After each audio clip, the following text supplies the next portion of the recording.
What is up, Fence family? It's your boy, Jeremiah Hensley, in with some breaking news from the Miami Dolphins. Took me a day to put this together. I'm going to try to be as short and sweet as I can with it. A lot of craziness in the Miami Dolphins world, in the NFL world yesterday. The inevitable happened. We knew Jalen Ramsey was going to get traded. We did not know where. We did not know how, who, what the return would be. Speculation was everybody in the league knew you had to do it. You're kind of backed into a corner. Probably weren't going to get much than maybe a late round draft pick out of this thing. No. Turns out we went out and found a long lost prodigal son in Minkah Fitzpatrick, who was wasting away in the Steel City, getting tired of the cold weather up there as his play declined year after year. And it looks like you rarely see this in the NFL, a player for player swap. There's a piece or two thrown in we'll get to. But basically, you're getting Jalen Ramsey going to the Pittsburgh Steelers, Minkah Fitzpatrick coming back to the Miami Dolphins. Mind blown. I rode a roller coaster with Minkah, up, down, back, forth. I loved the guy when we drafted him. I hated him and probably put too much on him and not enough on Flores when he left and all of those things. And then had to listen to my Steelers fans shove it in my face every time he made plays as a safety. And now he's coming back home. I'm in love again. Look, bottom line is the guy's a top 5 safety in the league, easily, hands down. Yeah, Jalen Ramsey is a first ballot Hall of Famer. Thank you for everything you did here, Jalen. End of the day, though, when you compare their numbers over, around 8 seasons apiece in the league, eerily similar.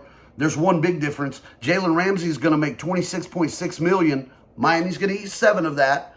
So 19 of it's going to go to Pittsburgh.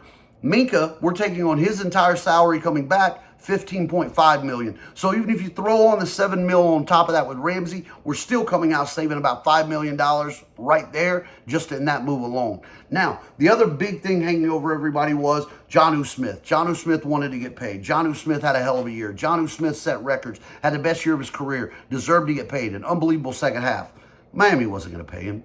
Nowhere near what somebody else was going to be willing to do. So we packaged it all up pretty together and sent him along to Pittsburgh as well. And Jonnu Smith is now signed a 1-year, $12 million deal with the Pittsburgh Steelers. So that leaves a gaping hole for the Dolphins in the tight end room. Like, Pharaoh Brown's going to be your starter. Julian Hill, what do we do? You guys remember Darren Waller? Like, dude who balled out in Vegas, Oakland? That guy?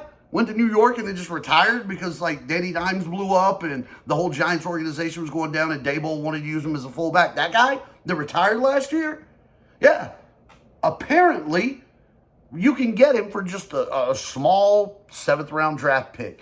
Traded away to the New York Giants to bring Darren Waller into the Miami Dolphins. Darren Waller over 8 seasons, same as Jonnu. Again, their numbers, we can dig in. It's a wash, man. They're almost the same. Average, catches 43 to 38, 500 yards to 413 yards, 3.5 touchdowns a season. Here's the big thing that they do have very much in common. They play a like position and role. Not just the tight end role, but the version of the tight end that they play. A big body, gets open over the middle, catches balls, breaks tackles. That's what Jonnu did in the second half when he stayed healthy. That's what Darren Waller did when he was a Pro Bowler. Another big difference, so we weren't going to pay Jonnu. Jonnu's going there for 12. We're bringing Darren Waller in, $5 million. So another savings of $7 million there. So between an essential swap out of Jalen Ramsey and Jonnu Smith going to Pittsburgh and the Dolphins returning Minkah Fitzpatrick, welcome home, and bringing in Darren Waller, we're saving about $10 million in change in cap. Gives us room to maybe go out and get Asante Samuel, somebody to put in that secondary with Minkah outside of the young draft core. So at the end of the day, talent-wise, numbers-wise, these almost come out to a wash. I think hats off to the Dolphins and give them all the credit in the world. Chris Greer was in an unwinnable situation. Everybody knew you had to do something. Thought maybe you come away with this with a late round pick here or there, and we move on and patchwork this together, maybe have an unhappy Jonnu for a season. Instead, you flip that around. You bring back in one of the top 5 safeties in the league, if not top 3.